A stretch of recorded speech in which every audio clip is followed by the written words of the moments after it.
A gente trabalhou nas últimas aulas com os 3 princípios institutivos do processo: contraditório, ampla defesa e isonomia, não foi? Sim. Então, nesse agora, a gente vai trabalhar com os outros princípios do processo, né? Mais 7 hoje. Só um minutinho, porque o arquivo está abrindo aqui. Beleza. Hoje são mais 7. São...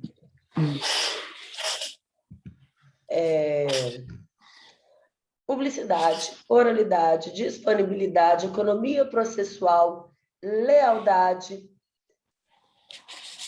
oralidade, lealdade, publicidade, disponibilidade, economia processual, celeridade e duplo grau de jurisdição.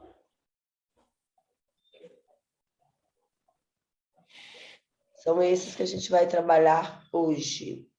Assim que o documento resolver abrir, porque eu desconfio que o computador, assim, emendou o feriado, sabe? Essa foi boa. Não tem condição. Mas agora abriu.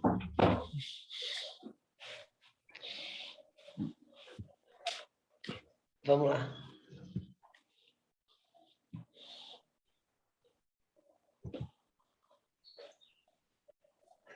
Então, agora, ó, porque os 3 primeiros que a gente estudou são chamados de princípios institutivos do processo, tá? Que são os mais importantes: o contraditório, a isonomia e a ampla defesa. Esses são os princípios informativos do processo. São mais 7. Esses 10 princípios que a gente vai estudar, como eu falei na última aula, não são os princípios... como é que eu vou dizer? Os únicos princípios do processo. São os mais importantes, mas não são os únicos. A gente vai ver outros durante o curso, tá? O próximo princípio que a gente vai estudar é a oralidade, né? Que consiste em não substituir a prova oral por prova documental, tá? Na verdade, a documentação nos autos tem que ser a mínima possível. Ela não pode substituir a prova oral. O que é a prova oral? Oitiva das testemunhas e oitiva das partes, né? Eu não posso trocar, por exemplo, o depoimento de uma testemunha pela declaração de uma testemunha, ou o depoimento de uma parte pela declaração de uma parte. Isso, gente, quer dizer que o processo é oral, mas não verbal. O que significa isso? É claro, a parte vai depor em juízo, a testemunha vai depor em juízo, tudo que ela falar vai ser digitado, e depois elas vão assinar, tá? Não quer dizer que eu vou manter um processo totalmente verbal e não vou documentar os atos que acontecem naquele processo. Eu vou documentar os depoimentos, todo mundo vai assinar, vai ficar escrito bonitinho, tá? Por quê? Porque se o juiz precisar lembrar disso quando ele dá no depoimento, quando ele for proferir sentença, dá documentado. Se na segunda instância o julgador precisar analisar os depoimentos, dá documentado, tá? O que eu não posso é trocar esses depoimentos por declarações. Eles têm que ser produzidos de forma oral no processo, e aí sim, no processo, serem reduzidos a termo, serem ditados. Por quê, professora? Simples. O depoimento das partes da testemunha é o momento em que nós temos o debate oral, em que o juiz vai ter contato pessoalmente, tanto com as partes quanto com as testemunhas, né? E os advogados também vão poder debater, inclusive com as partes. Então, é importante que isso seja feito de forma oral, tá? Bom, o próximo é o princípio da publicidade. Matheus, o que você acha? O processo é público ou não? Na maioria dos casos, sim, né? Exatamente. Na maioria... Essa é a resposta perfeita. Na maioria dos casos, sim. Inclusive, quando a gente estava no presencial, uma das minhas VAs, a primeira VA, era que vocês assistissem uma audiência e fizessem relatório dessa audiência. Por que eu podia pedir essa VA? Simples. Porque todo mundo pode assistir a audiência, na maioria dos casos. Porque o processo é público. Por que o processo é público? Vamos raciocinar aqui comigo. O processo, ele é feito pelo judiciário. O judiciário é um órgão público. Órgãos públicos têm que ter o quê? Transparência. É pilar da democracia. A participação do povo nas tomadas das decisões e a fiscalização do povo no governo. Para que o povo possa fiscalizar, os atos têm que ser o quê? Públicos. E o processo, como órgão público, também tem que ter os seus atos públicos. Então, na maioria dos casos, sim, o processo é público. Significa que todo mundo pode ver os autos, significa que todo mundo pode ver as audiências, é público. Tá? Porém, contudo, entretanto, vamos ter algumas exceções. Por quê? Porque eu tenho alguns princípios. Princípio da dignidade da pessoa humana, princípio da intimidade, que não podem ser violados por essa publicidade dos autos. Tá? Então, quais são? Olha só o que fala o artigo 189 do Código de Processo Civil. Os atos processuais são públicos. Todavia, tramitam em segredo de justiça os processos. 1. Que exijam o interesse público ou social, ou seja, é interesse público, ele vai ser segredo de justiça. Então, imagina que eu tenho aí um processo, que é uma ação penal pública, mas que deixar esse processo público para todo mundo pode atrapalhar no desenvolvimento, no julgamento, na investigação, concorda? É muito comum. Então, torna-se esse processo sigiloso, tá? Inciso 2. Que versem sobre casamento, separação de corpos, divórcio, separação, união estável, filiação, alimentos e guarda de crianças e adolescentes. Também, nesse caso, vai ser sigiloso, porque, simples, é princípio da intimidade. Isso aqui é a coisa mais íntima do que questões de família. As pessoas não precisam, para resolver seus conflitos, ficarem expondo suas famílias. Então, nesse caso, também, tá? 3. Que constem dados protegidos pelo direito constitucional à intimidade. É o mesmo raciocínio daqui, né? Causas de família são íntimas. Mas eu tenho outros casos que são íntimos, concorda? Exemplo, no âmbito criminal, um estupro. Vou deixar ser público? E... Expor a vítima, né? Obrigada. A palavra me fugiu. Expor a vítima, exatamente. Tá? Então, outros casos que não sejam casos de família, mas que também requeram um sigilo para a gente proteger a intimidade das partes, vai ser sigiloso. Tá? Que versem sobre arbitragem, inclusive em cumprimento de carta arbitral, desde que a confidencialidade estipulada na arbitragem seja comprovada perante o juízo. A arbitragem é algo que a gente viu, né, nas últimas aulas. Ela é um procedimento em que um terceiro, escolhido pelas partes, vai resolver o conflito. Mas lembrando, ele não é o judiciário, ele não é o juiz, ele não é o órgão público. Uma das grandes vantagens da arbitragem é ela ser sigilosa. Então, se algo foi decidido na arbitragem e uma das partes não cumpriu, a Câmara Arbitral e aquele árbitro não podem usar de força para garantir o cumprimento. Só quem pode usar de força para garantir o cumprimento de qualquer decisão é o juiz. É o judiciário, porque o Estado tem que ter essa força coercitiva. Então, se a minha decisão, se a minha sentença arbitral não é cumprida por livre e espontânea vontade, eu tenho que ajuizar a execução dela no judiciário. E essa execução, ela vai ser o quê? Sigilosa.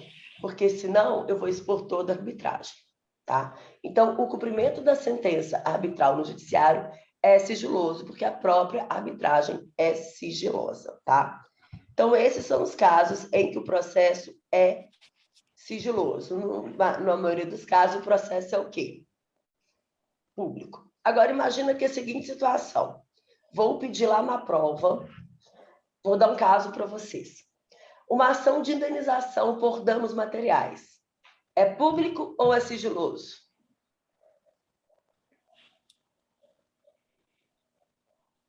Eu acho que é público nesse caso, né? Ação de cobrança? Público. Público. Às vezes a pessoa fica assim, ai, mas a cobrança vai ser público, vai expor para todo mundo o que aquela pessoa está devendo. Que bom, para as outras pessoas emprestarem dinheiro para ela, você não acha? Oh, com certeza. Então, você pegou uma coisa. Não é mimimi, gente. Indenização por danos morais é público? Pode ser, agora pode ser sigiloso também.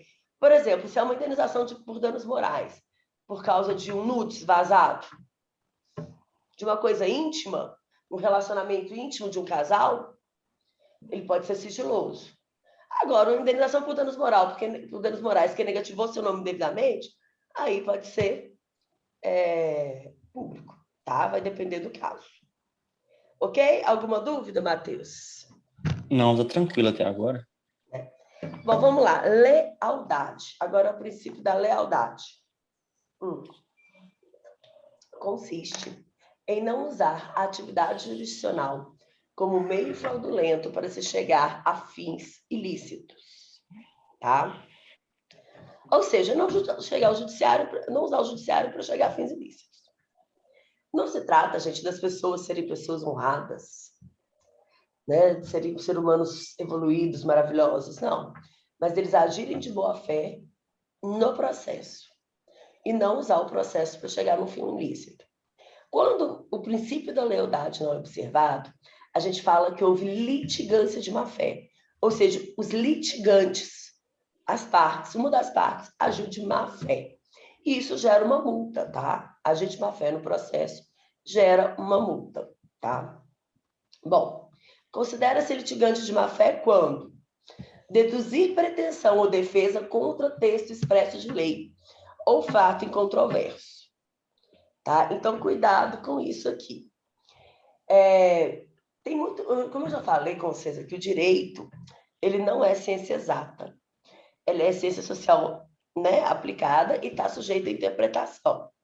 Então, a lei ela não é preto no branco, porque ela está sujeita à representação.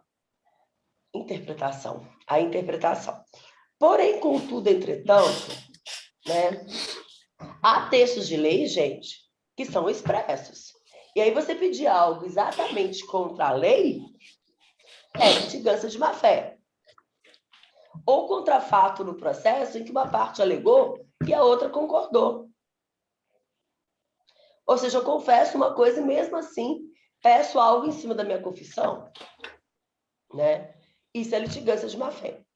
Alterar a verdade dos fatos. Gente, eu já vi um processo uma vez. Vou contar para vocês. Putz, grilo, viu? A parte juntava aos autos para provar o direito dela um contrato de 1995. Porém, este contrato continha cláusulas do Código Civil de 2002. Então, de acordo com aquela pessoa, o Código de Processo, aquele acordo feito em 1995, já continha cláusulas de um código que só entraria em vigor em 2002.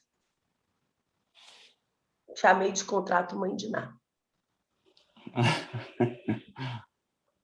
Óbvio que isso foi uma litigância de má-fé. Você está falsificando um documento para quê?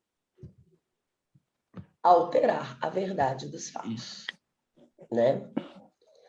Usar do processo para conseguir objetivo legal. Usar do processo para conseguir objetivo legal. Aí, gente, entra a famosa lite simulada, quando as duas pessoas se envolvem no processo judicial para simular algo. Exemplo, famosa ação trabalhista, em alguns casos, né, obviamente. A pessoa pede para sair do emprego, né? Pediu para sair do emprego. Chega lá, vira para o empregador e fala, eu quero sair. O empregador falou, beleza, eu te mando embora, mas já dei muito tempo de casa, tem que ser lá no judiciário. Mentira, gente, não tem que ser no judiciário. Ele está te enganando, ele está fazendo isso para ele ter uma decisão judicial que aquela relação trabalhista acabou e você não poder ajuizar a ação contra ele depois. Tá? Porque vai constar na decisão que todas as verbas referentes àquele contrato trabalhista acabam ali. Aí você não vai poder pedir insalubridade, hora extra, nada depois, tá? Mas você também está querendo enganar o Estado. Porque em vez de pedir demissão e segurar o BO, você está querendo ser demitido, porque você quer receber seguro-desemprego, você quer sacar seu FGTS, só que você não tem direito, porque você não foi demitido. Então, você quer simular uma demissão para poder ganhar essas verbas trabalhistas. Você está usurpando os cofres públicos, né? Não que eu seja totalmente contra isso, tendo em vista a corrupção, mas não pode. Né? Eu nem devia falar isso, uma aula gravada, né? Mas tá bom. Então, aí o que eles fazem? A juíza, se é uma ação trabalhista, ele já chega na audiência com o acordo combinado, faça o acordo naquela audiência, e aí, beleza, o empregador está livre do empregado, e o empregado vai receber todas as verbas. Olha que bonitinho. Isso é uma lide simulada, eles estão simulando um conflito. Isso é litigância de má-fé. E eu já vi juiz descobrir isso. Eu já vi. Opuser resistência injustificada ao processo é aquela pessoa, normalmente o réu, que fica atrasando o processo, tá?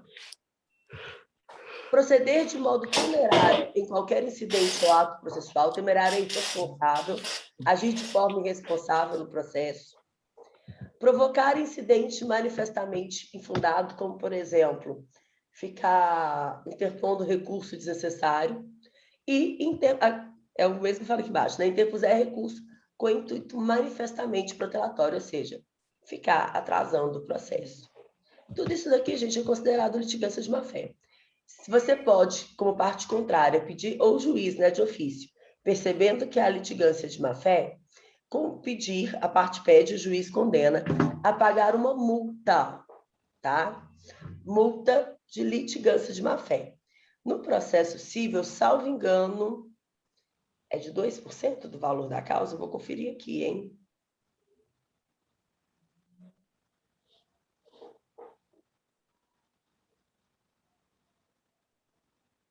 É de 1 a 10% do valor da causa.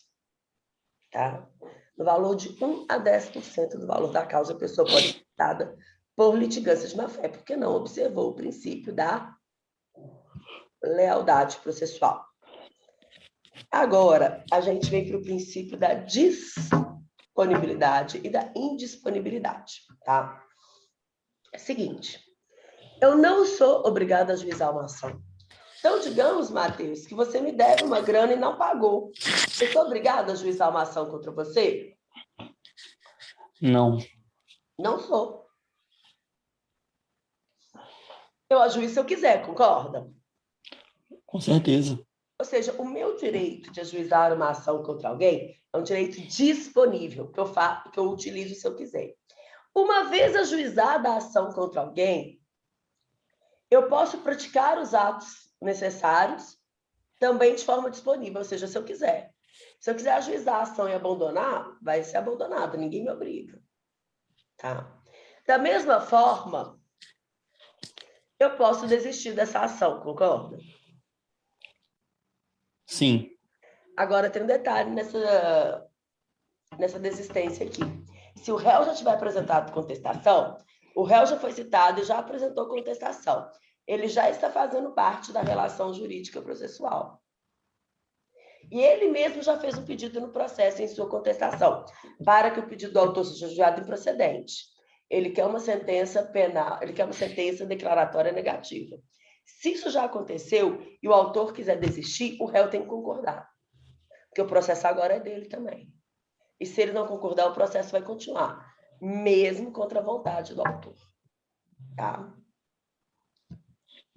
Bom, princípio da economia processual. O princípio da economia processual consiste no máximo resultado na atuação do direito com o mínimo emprego possível de atividades processuais.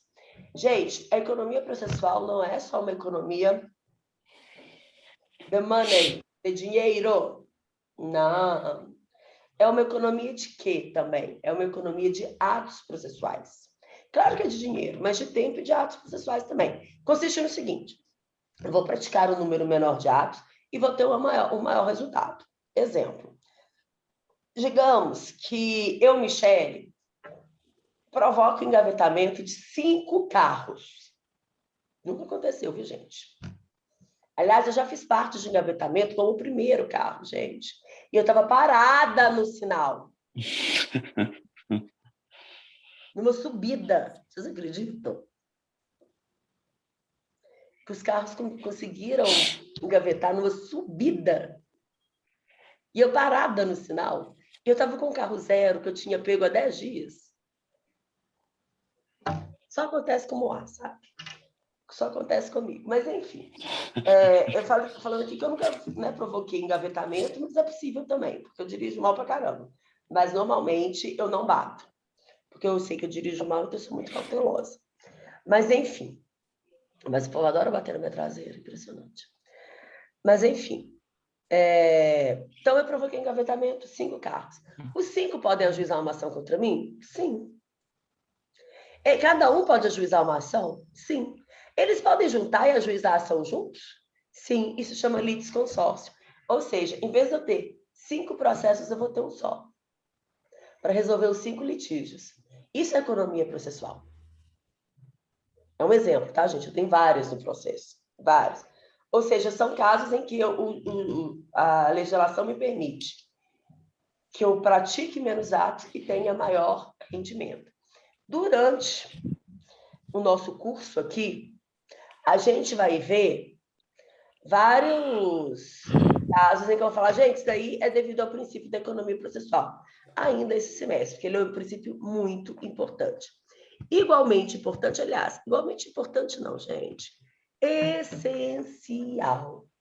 Essencial. É o duplo grau de jurisdição. Mas assim, não sei nem o que falar. De tão essencial que ele é. Gente, o duplo grau de jurisdição permite que a gente ainda viva numa democracia. Porque se eu não tivesse o duplo grau de jurisdição, eu viveria onde? Eu viveria na ditadura do judiciário. Sabe, se eu não tivesse o duplo grau de jurisdição, significaria que o juiz da primeira instância daria uma decisão e eu não poderia recorrer dela. Por pior que ela fosse, por mais errada que ela fosse. Tá? Então, isso é muito sério. É o duplo grau de jurisdição que permite que aquela decisão judicial seja reexaminada por outro órgão, por outro julgador de hierarquia superior. Né? E aí eu não esteja, o meu conflito, o meu problema, minha vida não esteja na mão de um julgador.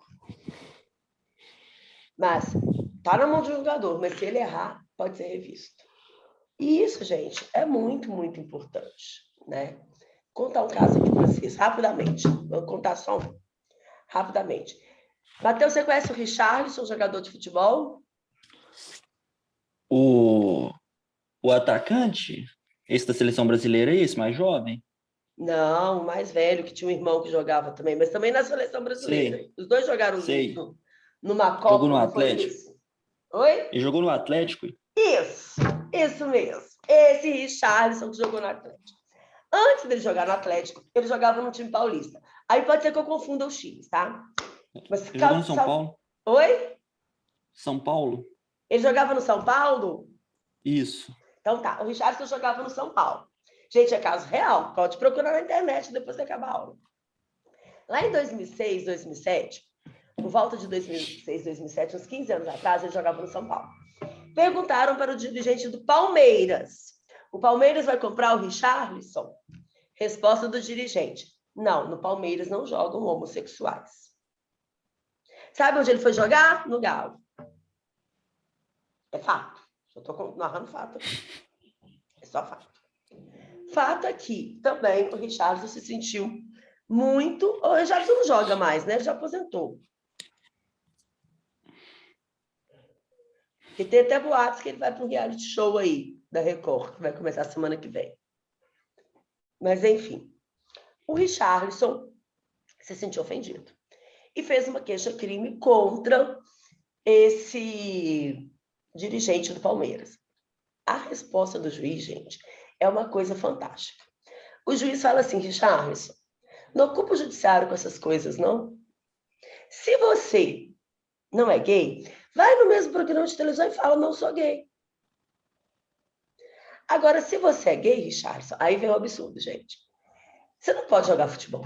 Porque futebol é um jogo, é um esporte muito viril, muito varonil. Não pode ter homem misturado com homossexual jogando futebol. E eu não posso levar o meu filho no estádio para ver um ídolo gay. Então, se você é gay e quer jogar futebol, Richardson, é juiz falando, tá, gente? E quer jogar futebol, Richardson, monta uma liga gay, mas não mistura as coisas. E aí ele termina, acho muito interessante a forma como termina, porque dá muito na cara o sentimento que esse juiz tem enquanto juiz. Ele fala assim, é assim que eu penso, e porque sou juiz, é assim que eu julgo. A hora que eu terminei de ler essa sentença, eu lembro, a única coisa que eu consegui pensar foi, Deus nos proteja dos pensamentos dos juízes, né? Gente, essa decisão desse juiz contém todos os erros possíveis que uma decisão pode. Ela é baseada no pensamento dele e não no ordenamento jurídico. Ela é preconceituosa. Ela é horripilante. Imagina se eu não tivesse direito de recorrer dela. Show de horrores, show de horrores, né? Então, para a gente, os juízes, eles não erram só porque eles pensam que eles são Deus, como todo mundo fala. Eles erram porque eles são seres humanos, e o ser humano é falível, né? Então, que bom que a gente tem a possibilidade de recorrer. E quem nos dá isso é o princípio do duplo grau de jurisdição, né? E o último princípio, que ele é o último na minha lista, e ele foi realmente o último a entrar na Constituição, é o último inciso do artigo 5º da Constituição, é o princípio da celeridade. Ele entrou na Constituição pela emenda 45 de dezembro de 2004, que introduziu esse artigo 78, esse inciso 78, no artigo 5º da Constituição, que fala que a todos, no âmbito judicial e administrativo, são assegurados a razoável duração do processo e os meios que garantam a celeridade de sua tramitação. Tá? É este princípio que colocou a celeridade na Constituição. E foi necessário mesmo, gente. Foi necessário, porque foi nessa época que o processo começava a demorar muito, e que a gente começava a falar muito sobre efetividade, sobre o tempo do processo. Eu lembro que o processo, assim, na época, durava uns 3 anos, e a gente falava, meu Deus, que absurdo. Não dá para continuar assim. Contar para vocês, está bem pior hoje? Demora muito mais, olha só, como sempre pode piorar.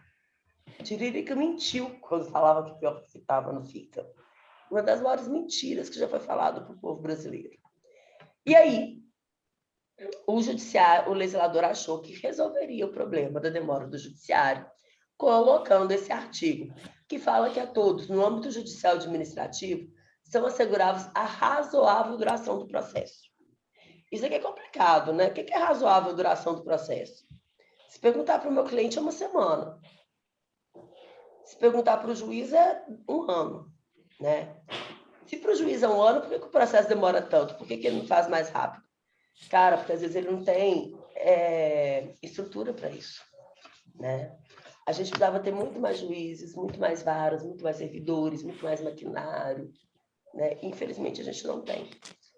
E aí, realmente, às vezes fica lento mesmo o processo. Às vezes não, sempre, muito, né?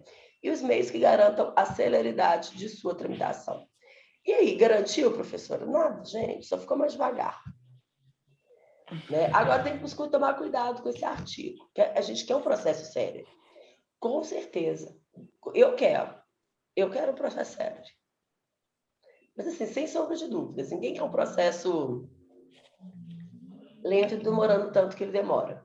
Mas celeridade não pode ser conseguida à custa de mitigar direitos dos litigantes. Ou seja, eu não posso ter a celeridade às custas de contraditório, ampla defesa, isonomia. Eu não posso tirar direitos das partes de participarem do processo para ter celeridade. é a prática dos atos que tem que ser mais rápida, tá? E, por fim, para terminar os princípios, eu coloquei aqui o devido processo legal. Ele é o 11º, professora? Não, ele não é o 11º. Não, ele não é o 11º. Tá? Por que ele não é o 11º? Porque ele é, na verdade, um conjunto, um bloco aglutinador dos outros princípios ostentados pelos litigantes, pelas partes, contra o Estado, contra o Judiciário, para evitar que durante o processo ocorra abuso ou arbítrio de poder. Tá? Então, se você juntar os princípios processuais, você cria um modelo, um bloco, né, de como o processo deve acontecer, que é chamado de devido processo legal. Tá? Então, o conjunto desses princípios que a gente acabou de trabalhar, que é o devido processo legal. Então, quando você fala assim, não foi observado o devido processo legal, é porque não foi observado alguns desses princípios. Tá? Por isso que ele não é o 11º, porque ele é o conjunto de todos. Até aqui, alguma dúvida, Matheus? Tá tranquilo para mim, senhora. Só você entrou, Matheus. Olha, primeira vez que isso me acontece. Ah, não, na primeira aula também, só uma pessoa entrou. Mas na primeira aula, só uma pessoa entrou, porque só ela tinha o link. Porque eu não tinha o contato de vocês ainda, então eu só mandei o link para ela. Mas eu tô horrorizada como é que o povo... Gente, se eu soubesse, eu tinha marcado a VA para hoje, se eu soubesse que o povo ia emendar o feriado. Vamos trabalhar agora, é uma matéria rapidinha, mas que vai cair na prova. Tá? Para a gente terminar essa unidade de processo. A gente tem 3 grandes unidades no processo civil, no Teoria Geral do Processo, que é processo, jurisdição e ação. A gente vai terminar o processo hoje, a nossa primeira grande unidade. E aí já vamos entrar em jurisdição. Tá? Olha só, semana que vem não tem live, porque semana que vem é o dia de vocês entregarem a VA. No dia da VA, eu não faço live para vocês terem o tempo da aula para postarem a VA, né? No dia 20 e no dia 27, a gente já vai estudar essa jurisdição, tá? Isso. Muito bom. Só tô dando uma olhadinha aqui, gente.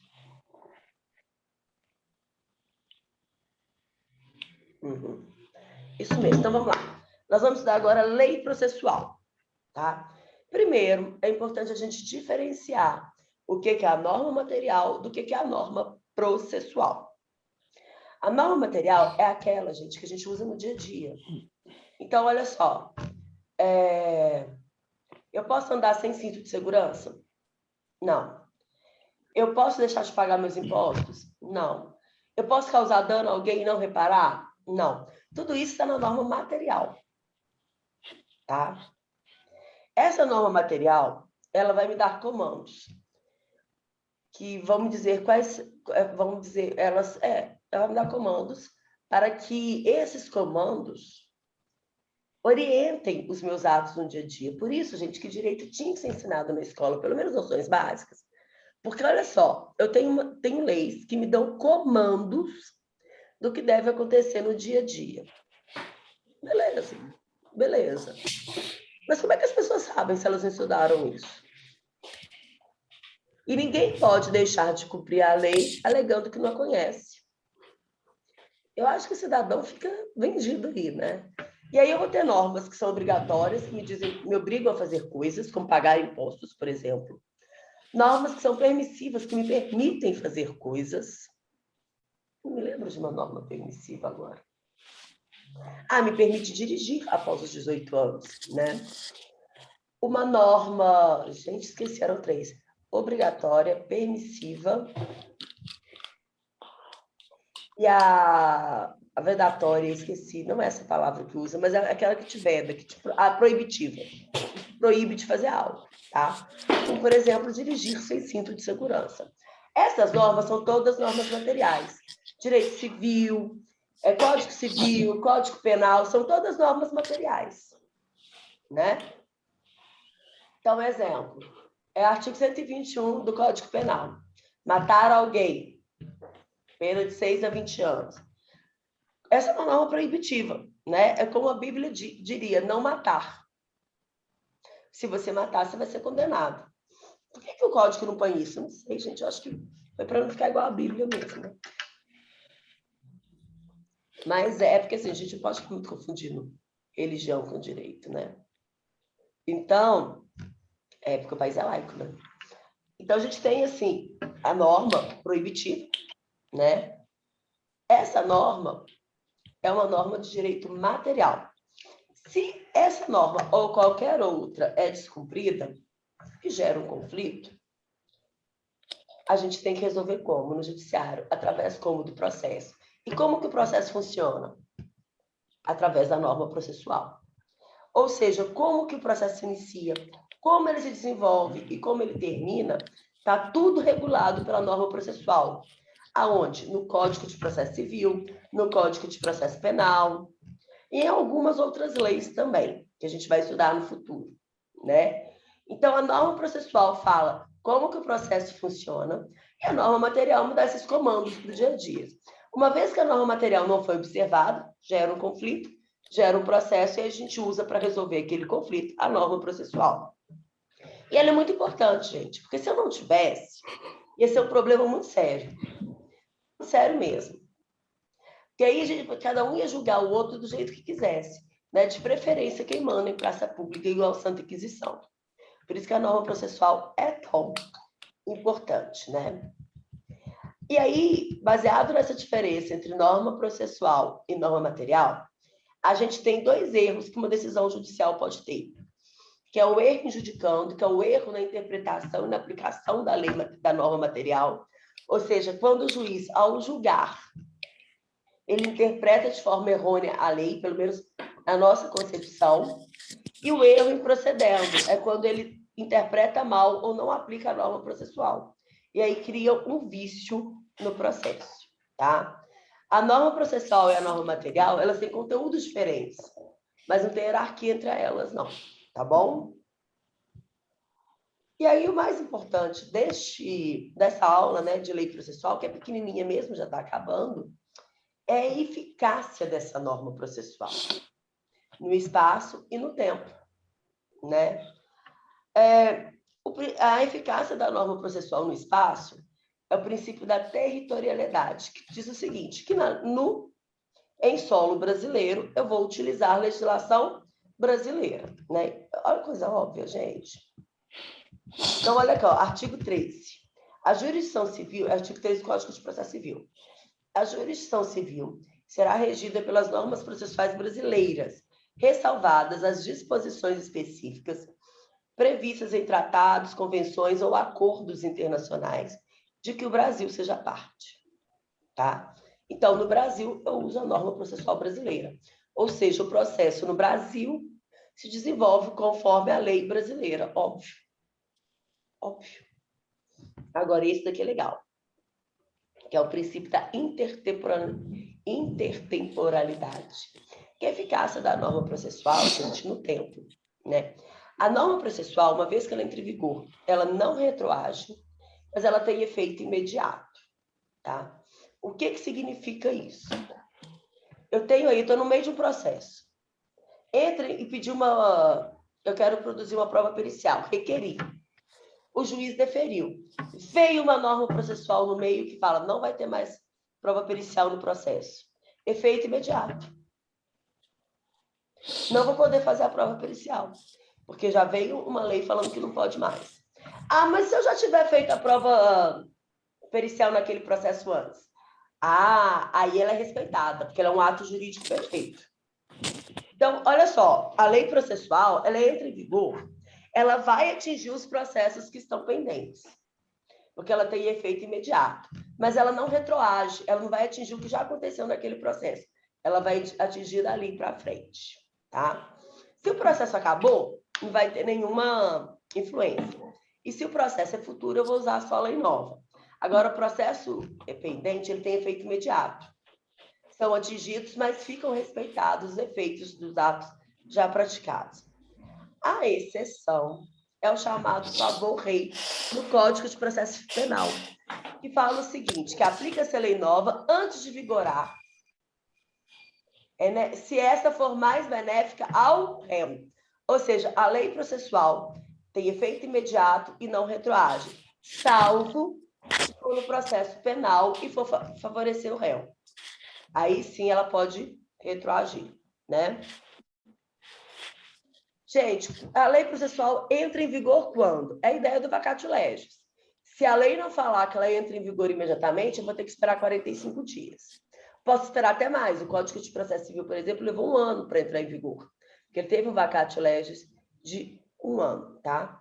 E só outra lei pode modificar ou revogar a lei processual. Olha o que fala o artigo 14 do Código de Processo Civil. A norma processual não retroagirá e será aplicável, não vai retroagir, então, imediatamente aos processos em curso, respeitados os atos processuais praticados e as situações jurídicas consolidadas sob a vigência da norma revogada. Tá? Alguma dúvida até aqui? Para mim tá tranquilo, professora. Ótimo. Então, a gente termina aqui toda a parte de processo e vamos entrar agora em jurisdição. Tá? A gente vê o conceito de jurisdição na próxima aula, os princípios da jurisdição e, se der tempo, as normas de competência também, tá bom? Próxima aula não é dia 13, é dia 20. Dia 13 vocês vão fazer a VA, ok? Beleza. Só deixar gravado aqui algumas coisas, que é a primeira VA que essa turma está fazendo. A VA1 já está no sistema faculdade para vocês. Aliás, já tem 1 semana que ela está.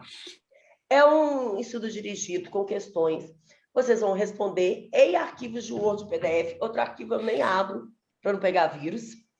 E vão postar no sistema faculdade, tá? Já fizeram alguma VA, Matheus, ou essa é a primeira? Essa VA que a senhora postou, eu já fiz já. Fiz outras também, de disciplinas que já estão postadas. Ótimo, então vocês já sabem como é que posta, né? Sim. Como é que acha e como é que posta. Pode ser feito em grupo de até 4 pessoas. Né? Até significa que pode ser feito com individual, pode ser feito em dupla, em trio ou 4. O máximo é 4. Se tiver 5, 5 tira 0, gente, não tem problema, tá? Mas é no máximo 4, ok? E só um do grupo precisa postar, obviamente, né, gente? Não precisa todo mundo postar. Ok? Alguma dúvida sobre a VA, Matheus? Não, tá tranquilo. Fiz eu e o Antônio. Aí ou eu ou ele vai postar, mas foi tranquilo essa, graças a Deus. Tá. Então tá jóia. Tô vendo aqui no grupo que o pessoal já identificou a VA lá, né? Eu vou até mandar um recado aqui no grupo. Então tá bom. Obrigada, Matheus. Bom feriado para você amanhã, viu? E muito, muito obrigada pela sua participação hoje e por estar aqui e não emendar feriado. Beleza, obrigado. Bom dia para a senhora. Obrigada.